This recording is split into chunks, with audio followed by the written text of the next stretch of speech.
All right, crew, we're talking today about digoxin.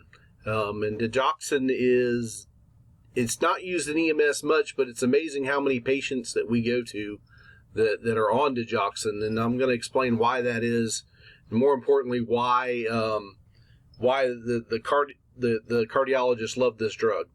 And so let's get to it. It's better known as Lanoxin, and it's used basically to increase the force of contraction while decreasing heart rate. So that's primarily why they like to use it. A lot of your congestive heart failure patients are on this, and if we really stop and think about it, why that is, that they want a stronger heartbeat because the heart's getting weaker, but they don't want to increase the speed so much that it causes damage.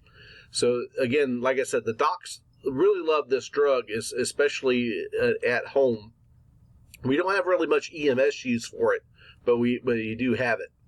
But a cardiac glycoside it's organic compounds that increases, again, that force of contraction, but it doesn't. It acts on the sodium potassium pumps, and it allows that force of contraction to be a lot better. Again, it's a fast-acting glycoside. It increases the AV node refractory. It slows the heart rate by doing so. It basically slows down that AV junction. And again, it increases peripheral vascular resistance, and it inhibits the sodium-potassium action phase. So again, onset, it takes about 30 minutes, 5 to 30 minutes for this drug to actually start working.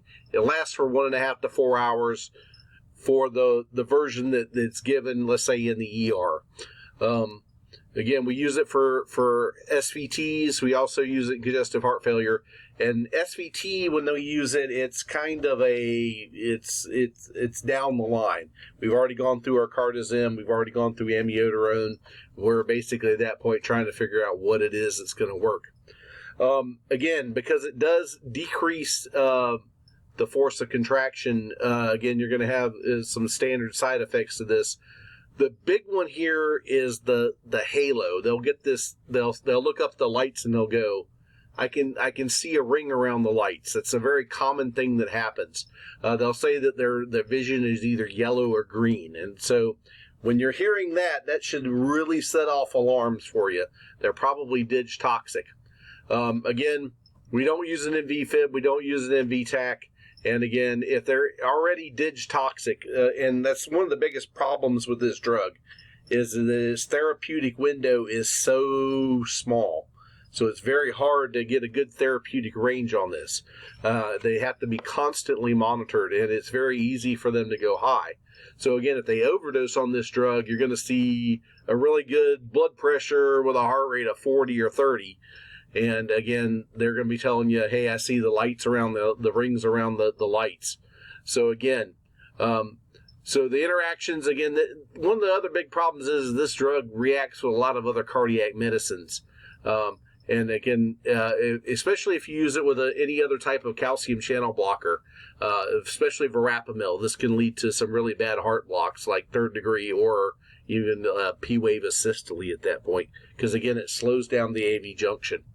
All right, again, St. John's wort also, it's going to decrease the effects of it. Some of the old folks that take this, they might also take St. John's wort. Then all of a sudden, they can't understand why their heart rate's fast and it's not beating too well.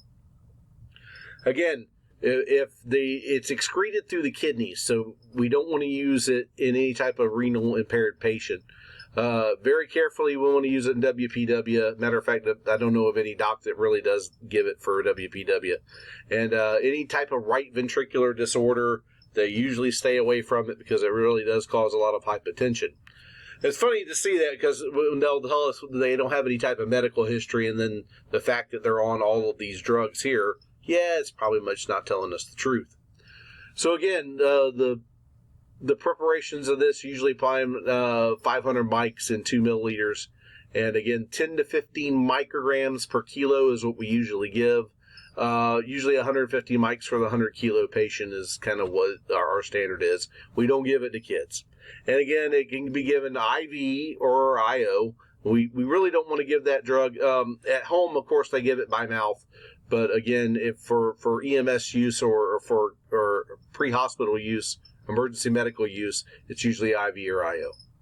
All right, guys. Well, that's it for Digoxin, and good luck on your quiz on this, and I'll see you next time.